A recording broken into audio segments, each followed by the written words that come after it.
चलिए तो today will be continuing circular motion.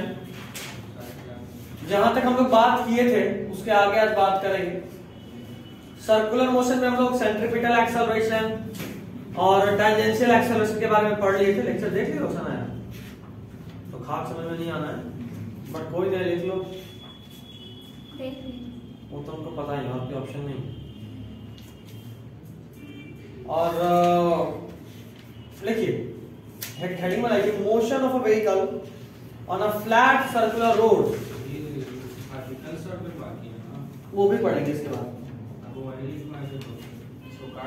हाँ काट दो क्योंकि 2-3 चीज छूट गया है। एक पेज और होता तो हम कर लेते, बट क्या लिखा है? Motion of a vehicle on flat circular road.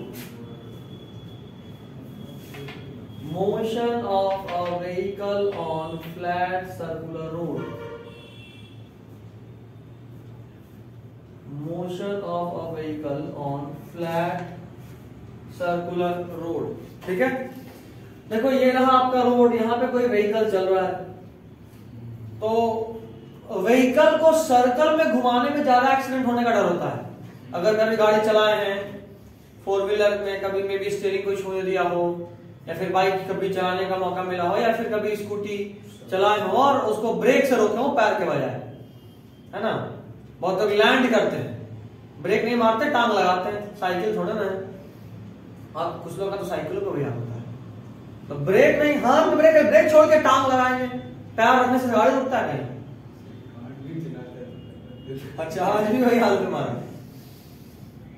तुम लोगों के लिए ऑटो वाला चीज है, ऑटो चलाओ। ऑटो इन द सेंस कि 3 पहिया कम से कम। खैर इधर क्या, इधर यहां सर्कल में घूमना है इस तरफ, और फ्रिक्शन है, हाँ फ्रिक्शन है। अब सोचो सर्कल में घूमना है तो एक चीज तो कंपलसरी है।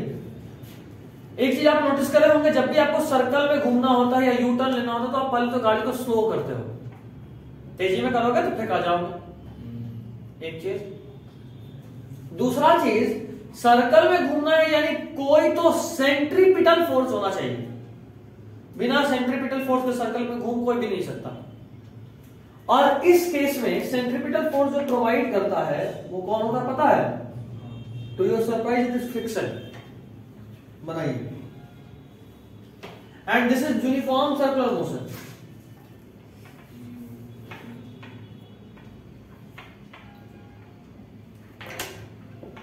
यहां पे हम जो बताना चाहते हैं वो सीधा फार्मूला से ही काम होगा, बट अगर आप चाहें तो हम उसको प्रूफ भी कर सकते हैं।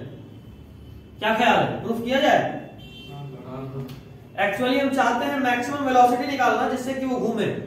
किस मैक्सिमम वेलोसिटी से ये ऑब्जेक्ट घूमेगा तो फेंकाएगा नहीं, घूम जाएगा, ये निकालना चाहते हैं। क्या प्रूफ किया जाए कि छोड़ दें? बोलो। चलो एक पहला केस है तो कर देते हैं, सब लोग बोल भी रहा है। आगे से हम लोग चूंकि वही पैटर्न फॉलो करेगा तो नहीं करेंगे, ठीक है। देखो एक फोर्स इधर लग रहा है नीचे की तरफ, कौन? mg, और एक ठीक ऊपर लगेगा कौन? m। दो इक्वेशन बनेगा, mg is equal to m। Ashish अगर बात करना है तो बताइए।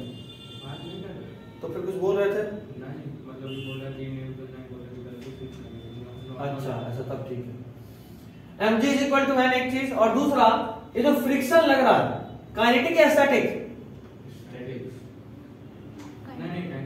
घूम रहा है तो स्टैटिक कैसे हो सकता है? काइनेटिक। और अभी बात करें वही काइनेटिक क्या प्रोवाइड करता है? Centripetal acceleration. और यहां से हम चाहते हैं मैक्सिमम फोर्स निकालना। अब एक बात बताओ,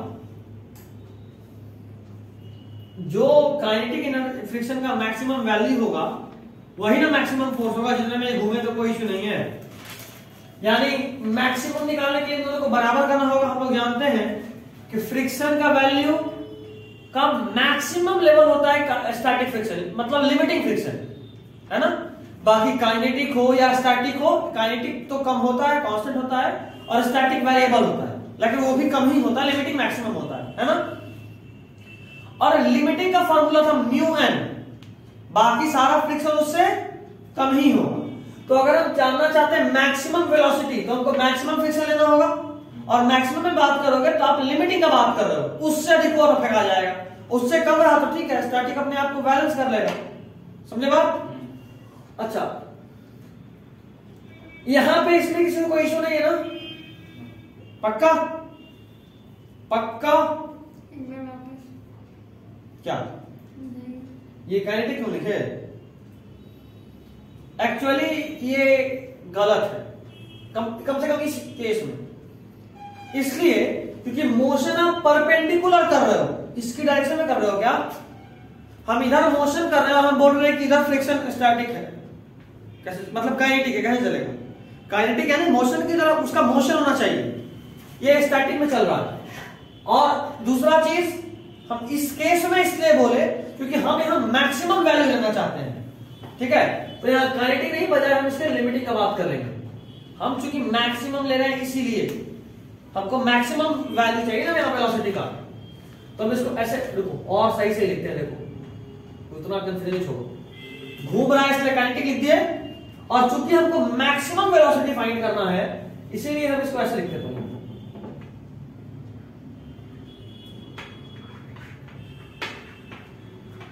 अभी ठीक है? चूंकि ये मैक्सिमम तो इसको भी मैक्सिमम होना चाहिए, और यहां से अगर आप v मैक्स निकालो तो साफ साफ दिख रहा है क्या आएगा? f n के टर्म्स में है कि म्यू के टर्म्स में? चलो ठीक है, तो इसको ऐसे लिखते हैं, एक मिनट और इसको बढ़ा देते हैं एक स्टेप। फ्रिक्शन को ऐसे लेने दो, और फ्रिक्शन क्या होगा? म्यू एन, म्यू एन बोल सकते हैं म्यू एम जी, m से m गया तो v max कितना आ रहा है? v max का स्क्वायर, v max कितना आया? Root under mu r g, that's it, ये याद रखना। अब ये फीफा कोई दिक्कत है तो बोलो, कोई दिक्कत है? पक्का ना? फिजिक्स को हल्के में मत लो, तुम फिजिक्स हल्के में ले रही है। कहाँ? हाँ अनलिमिट दिया है।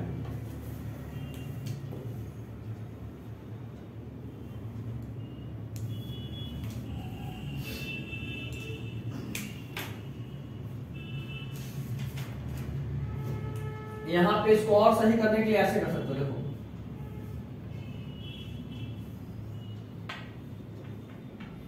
ये उससे बड़ा या बराबर होना चाहिए, फिर तो अगर उससे ज्यादा हो गया तो फिर फेंका जाएगा।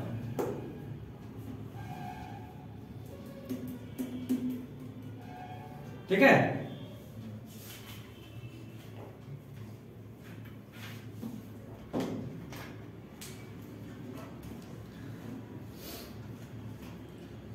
बहुत गंदा सा डायग्राम दिख रहा है, लेकिन बनवाना भी जरूरी है, उसके बिना बैंकिंग समझ में अभी हम समझा भी दिए तो तुम बाद में याद नहीं रख पाओगे। तो अगला हेडिंग डालो बैंकिंग ऑफ रोड, ये लिख लिया सब लोग? हाँ, तो अगला हेडिंग डालो बैंकिंग ऑफ रोड, उसके बाद हम बोर्ड पे कैमरा पॉज करके बना दे रहे हैं, तुम लोग उतार लो, फिर समझाएंगे तो कैमरा ऑन कर देंगे, ठीक है? क्योंकि ये कचरा सा डायग्राम है, ऐसे सोच सिखाएंगे तो और टाइम लगेगा और गंदा हो जाएगा। चलिए देखिए, बैंकिंग ऑफ रोड में हम यहाँ पे ये है बैंकिंग। अगर आप रोड देखो, मान लो ऐसा है कोई रोड, ठीक, और हम लोग सोचते हैं कि यार इसी पे गाड़ी चलेगा, बट जहां भी सर्कुलर टर्न्स होता है ना, वहां पे रोड को थोड़ा ऐसे बनाया जाता है, स्लोप। अभी आप सोचो, ये फ्लोर आपको लग रहा है कि एकदम प्लेन है, लेकिन एक्चुअली यहाँ स्लोप है। आप देखोगे किसी के भी घर में या बाथरूम या किचन, अगर आप पानी गिराओगे वो एक साइड जहां पे उसका ओपनिंग होगा वहीं चला जाएगा, पानी जाता है ना, यानी पक्का स्लोप होगा, एक साइड से उठा होगा एक साइड से नीचा होगा। इसी को बोलते हैं बैंकिंग। क्या बोलते हैं? स्लोप। रोड पे भी जहां टर्निंग होता है, सर्कुलर टर्निंग, वहां बैंकिंग किया जाता है। देखो यहाँ पे रोड ऐसे है, यहां से थोड़ा उठा हुआ है, समझे बात? This is banking. एंड या all those who are writing from the recording, please pause करके पहले लिख लीजिए, उसके बाद फिर वापस रिप्ले कीजिएगा, ठीक है? चलिए, तो ये देखिए यहाँ पे ये रहा आपका व्हीकल, इस पे क्या क्या फोर्स लग रहा है वो देखिए। एक तो एमजी लग रहा है, एक नॉर्मल लग रहा है। नॉर्मल हमेशा परपेंडिकुलर टू द सरफेस लगता है, ये आप जानते हैं। इस तरफ n cos थीटा भी होगा, जो छूट गया था लिख लीजिए आप सबने।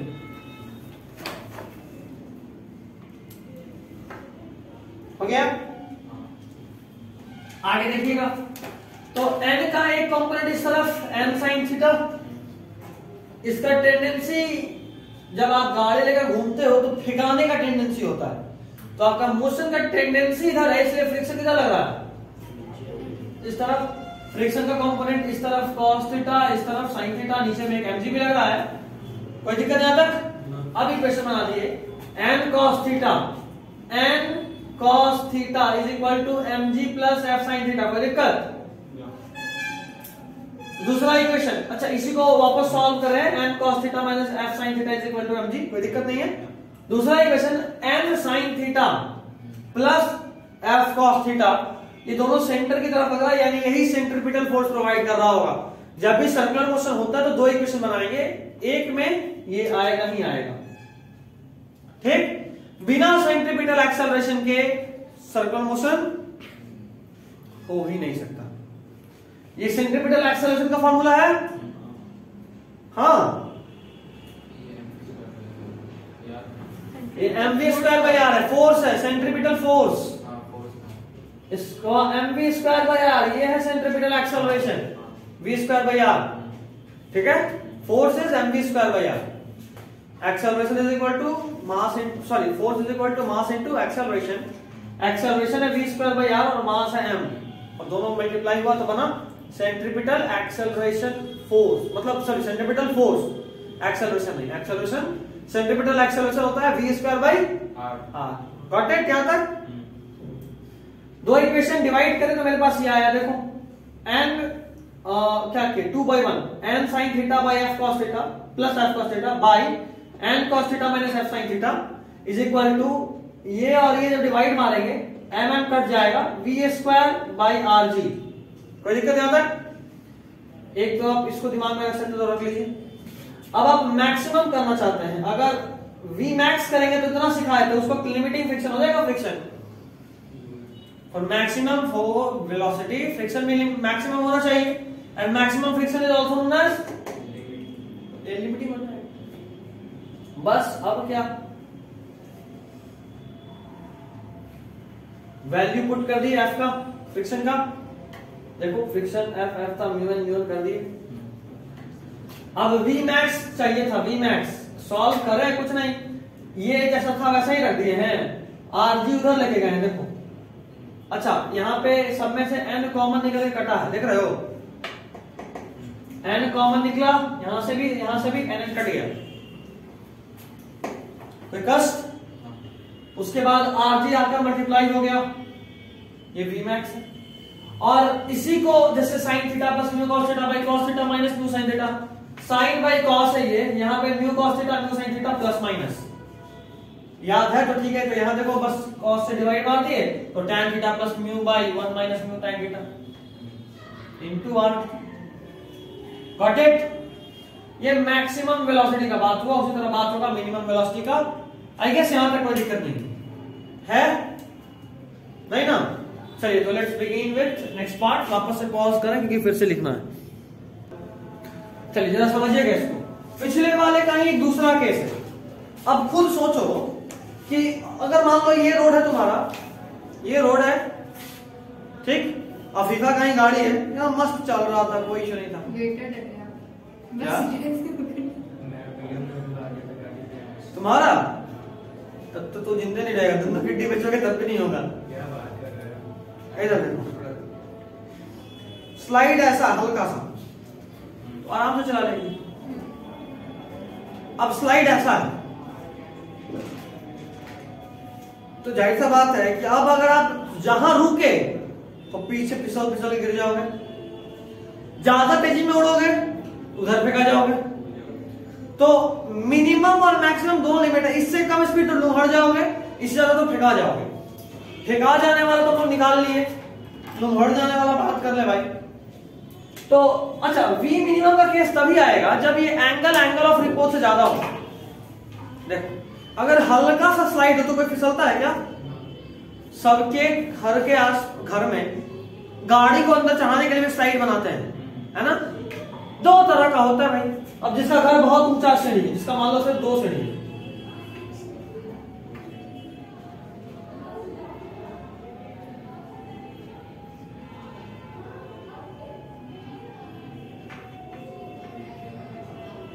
सिर्फ 2 श्रेणी है, वो लोग आराम से यहां से बनाते हैं स्लाइड और मजे में गाड़ी घुसा लेते हैं अंदर। अब जिनका 4 है, मान लो इतना ऊंचा है, वो लोग ऐसे बनाते हैं, है ना। अब ऐसे में गाड़ी जैसे ही यहां पहुंचा है खुद नीचे आ जाता है। इस वाले केस में इतना मतलब अगर ज्यादा रहा तो आराम से आ जाएगा, तुम चाहो तो रोक सकते हो बिना ब्रेक मारे भी। इस केस में ब्रेक मारना कंपलसरी है। इस केस में क्या है, क्योंकि ये अगर ये रुका रहा तो मे भी नीचे आएगी नहीं, क्योंकि चिकना बनाते हैं कि आराम से नीचे आ जाए। एक बात यहां ये समझना, यहां पे ये जो थीटा है ये एंगल ऑफ रिपोज से कम है, तो फ्रिक्शन ही बैलेंस कर देता है, वेट तो नहीं आ रहा है। इस वाले में थीटा बढ़ गया और एंगल ऑफ रिपोज से ज्यादा हो गया, यानी अब स्लाइड कर जाएगा। तो स्लाइड करने से बचने वाला कहानी यहां पे आएगा, इस वाले केस में नहीं आएगा। तो वो तभी आएगा जब वी मिनिमम का अगर थीटा जो है वो एंगल ऑफ रिपोज से कम है, तो आप रोक भी सकते हो, नहीं फिसलेगा, वी मिनिमम 0 के बराबर। बट अगर ज्यादा है तो वी मिनिमम के लिए ये इतना सारा कहानी है। क्या है भाई, आप सभी जानते हैं जो कोएफिशिएंट ऑफ फ्रिक्शन है वो माइनस में जाएगा क्योंकि डायरेक्शन अपोजिट हो जाएगा। पिछला वाला जो फॉर्मूला था सेम ही है, डेरिवेशन एग्जैक्टली सेम, बस म्यू की जगह माइनस म्यू पुट करो, देखो ये दोनों कैसा आ जाएगा। ये वाला केस मेरा मतलब पुट करके देखो, आ रहा है, सिर्फ साइन ही तो बदला है, और वो इसलिए क्योंकि म्यू के बदले अब माइनस हुआ। माइनस क्यों, क्योंकि अब लुढ़कने वाला भी केस आ रहा है। लुढ़केगा, अगर पीछे मोशन ऑफ टेंडेंसी पीछे होगा तो फ्रिक्शन ऊपर रहने लगेगा, समझ रहे बात, ऊपर रहने लगेगा तो माइनस। अच्छा, अगर फ्रिक्शन हो ही नहीं तो म्यू को हटाओ, चल लेने भेजो, आरजी टैन थीटा, देखो यहां वाला म्यू गया, यहां था 1 plus mu tan theta, mu 0 है, ये भी गया तो 1 का तो वैसे भी कोई वैल्यू नहीं, क्या बचा, tan theta into r g, v max is equal to r g tan theta, that's it. समझे नहीं समझे, कोई इशू? चलिए इसको फटाफट से लिख लीजिए और आगे एक लाइन डालिए। बेंडिंग ऑफ साइक्लिस्ट, क्या अब वैसा कुछ नहीं है। बेंडिंग ऑफ साइक्लिस्ट, अब आप प्रूफ समझ गए कैसे होता है। एफबीडी बनाइए, फोर्स बैलेंस कीजिए और प्रूफ कर लीजिए। इसमें डायग्राम ऐसा बनेगा, देखते हो जब साइकिलिस्ट कभी साइकिल चलाए हो, जब कहीं टर्निंग है ना तो वैसे झुक जाते हैं, ऐसे घूमते हैं, है ना। इसी को बोल रहे हैं bending of cyclist. Cyclist bend क्यों होता है, ताकि आराम से टर्न ले सके। मान लो इस तरफ घूमना, यहां सेंटर, इसके अराउंड सर्कल में घूमना है, ठीक, तो यहां से वो कुछ एंगल पे झुकता है, यही थीटा है जिसपे वो झुका। और देखो ये थीटा अभी से पहले जब हम लोग ये वाला ले रहे थे हॉरिजॉन्टल के साथ, इस बार कौन सा लिए, ये ध्यान देना, यहां पे थीटा विथ वर्टिकल है, इधर एन है, जाहिर सा बात है जिधर हो गया उस पर परपेंडिकुलरली एन लगेगा, नीचे में एमजी लगेगा। हाँ, और अब आपको वी निकालना है सीधा, यही वाला,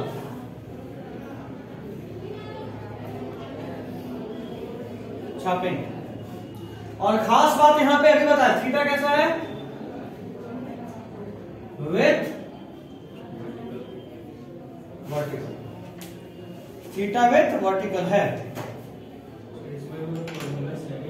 हाँ सब सेम, अभी तो बस केस बता रहे हैं।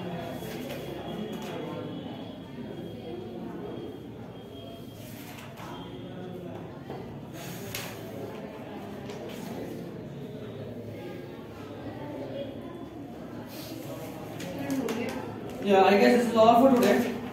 Next class में हम लोग आगे चलेंगे, ठीक है। सैटरडे को हाँ, फिर संडे को, सैटरडे को पहले भी सिर्फ बायो लेते थे, थर्सडे को, ठीक है चलो, फिजिक्स ऐसे भी ठीक ठाक चल रहा है।